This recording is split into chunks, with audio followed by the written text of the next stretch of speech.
On peut y aller? C'est bon. Voilà, donc je voudrais vous remercier, d'abord les journalistes, vous remercier de votre présence massive à ce point de presse. Et je voudrais préciser que c'est un point de presse. Je vais lire la déclaration en français et ensuite, Madame la vice-présidente du groupe parlementaire, Adji Diarra Mergane, va traduire ça en Wolof. Et ensuite, nous allons prendre congé pour que chacun puisse continuer à faire son travail. Je voudrais d'abord remercier tout le monde, remercier mes collègues qui sont là pour venir assister à ce point de presse du groupe parlementaire Benno Bokk Yakaar. Honorables collègues, mesdames, messieurs les journalistes, permettez-moi, au nom de tous mes collègues, membres du groupe parlementaire Benno Bokk Yakaar, de saluer votre présence massive pour tenir informée l'opinion nationale et internationale sur l'actualité parlementaire au Sénégal et ses développements.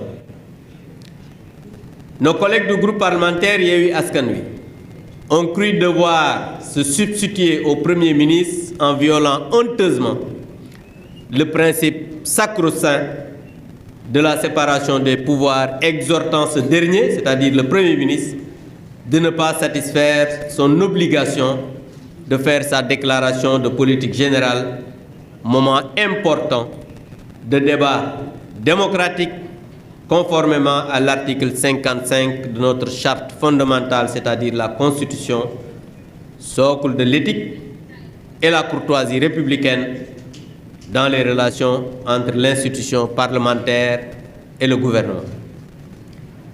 Comme de tradition, la déclaration de politique générale est un acte fondamental, majeur dans les relations entre les institutions exécutives et législatives.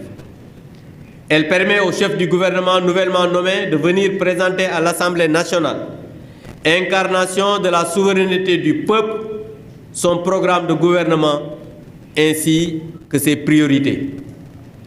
Ce grand moment de la vie politique nationale est la consécration d'un dialogue démocratique dans le seul intérêt de nos populations et constitue un marqueur important dans le contrôle parlementaire. Elle est aussi l'expression d'une belle marque de respect à l'égard du peuple sénégalais, représenté par ses députés qui saisissent cette opportunité pour comprendre et enrichir au besoin les orientations et les actions que le gouvernement, sous l'impulsion de son nouveau Premier ministre, entend mener au service de nos populations. Hélas, c'est dramatique de constater que des députés supposés représenter le peuple essayent par des subterfuges grotesques d'exonérer le chef du gouvernement d'un tel exercice qui renforce l'exigence de transparence, consolide la vitalité démocratique et matérialise l'attachement du gouvernement et de son chef à l'état de droit et aux valeurs républicaines. Les tristes porteurs de cet invite à la forfaiture invoquent le règlement intérieur de l'Assemblée nationale qu'ils qualifient de faux, ils ont fermé totalement les yeux sur l'article 55 de la Constitution qui stipule très clairement: après sa nomination, le Premier ministre fait sa déclaration de politique générale. On n'a pas dit peut ou bien doit, mais on dit fait. C'est une injonction de la Constitution, la charte fondamentale. Devant l'Assemblée nationale, cette déclaration est suivie d'un débat qui peut, à la demande du Premier ministre, donner lieu à un vote de confiance.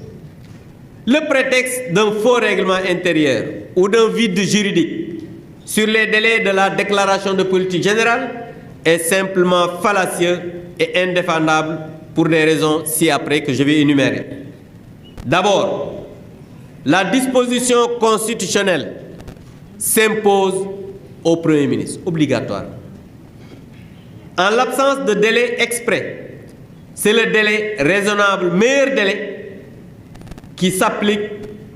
La jurisprudence du Conseil constitutionnel sur l'organisation de l'élection présidentielle en mars est là. Vous tous, vous étiez là. On a fait les interprétations en disant oui, délai de rigueur, et on a dit meilleur délai. Et c'est là que le président de la République a fixé une date même plus proche que celle fixée par le Conseil constitutionnel. Mais aujourd'hui, le Premier ministre se dit, lui, il ne va pas faire ça. La pratique parlementaire, c'est-à-dire la coutume parlementaire, le propre de toutes les assemblées parlementaires, doit s'appliquer en l'espèce.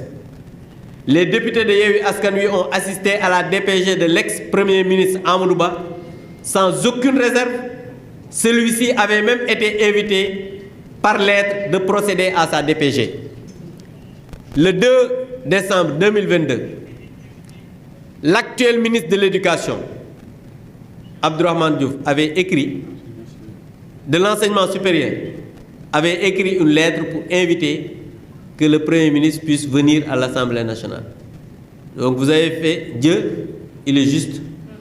Les députés de Yewwi Askan Wi avaient introduit une motion de censure contre l'ex-PM Amadou Ba sur la base, curieusement, du même règlement intérieur argué de faux.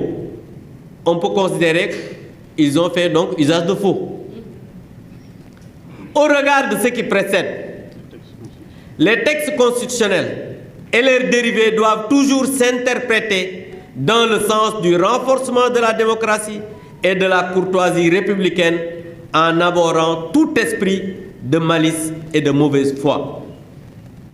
Mais il faut le dire et le constater avec regret que nos collègues de Yewwi Askan Wi sont de très mauvaise foi. C'est la preuve, au regard de ce qui précède, et en considération des arguties des députés de Yewwi Askan Wi, il reste évident que ceux-ci sont simplement en mission commandée pour éviter au Premier ministre Ousmane Sonko probablement le dépôt d'une motion de censure par la majorité parlementaire. C'est la preuve d'une absence de courage politique adossée à une stratégie de fuite en avant. Cette débandade honteuse et injustifiée ne sera pas cautionnée par la majorité parlementaire qui exige, et je dis bien nous exigeons, la présence du Premier ministre pour faire sa déclaration de politique générale, sauf à vouloir s'inscrire personnellement dans une logique de défiance des institutions démocratiques comme à ses habitudes d'opposant. Je rappelle que le Premier ministre lui-même, Ousmane Sonko, en Conseil des ministres du 5 juin 2024, vous pouvez lire encore le communiqué, il avait dit, c'est lui-même qui annonçait, je le cite, les préparatifs de sa déclaration de politique générale devant l'Assemblée nationale prévue au cours des prochaines semaines. C'est lui-même qui l'a dit, consigné dans le communiqué du Conseil des ministres du 5 juin, vous pouvez vérifier ça. Les députés de Sonko n'avaient certainement pas accordé leur violon avec le commanditaire de ce scandaleux point de presse. Parce qu'il faut le dire, ils ont arrêté d'être des députés de la République, ni des députés des populations, mais c'est des députés de Sonko, du Premier ministre.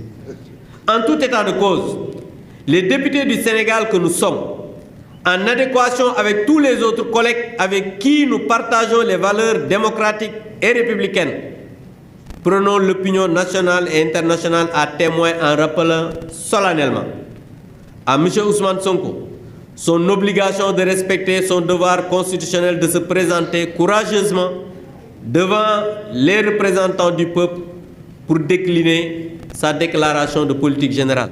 S'il en a, bien sûr, parce qu'on ne sait même pas s'il en a, parce que comme le projet n'existe pas, peut-être il n'y a pas de DPG.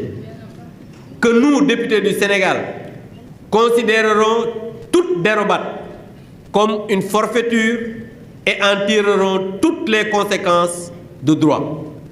Je dis bien, nous allons en tirer toutes les conséquences de droit. Appelons le président de l'Assemblée nationale à engager sans délai une clarification de la situation avec le pouvoir exécutif afin d'obtenir communication de la date fixée pour la déclaration de politique générale. Utiliserons, je dis bien enfin, utiliserons toutes les ressources légales et constitutionnelles sans aucune faiblesse pour répondre au mépris par le mépris, la défiance par la défiance. Je voudrais terminer par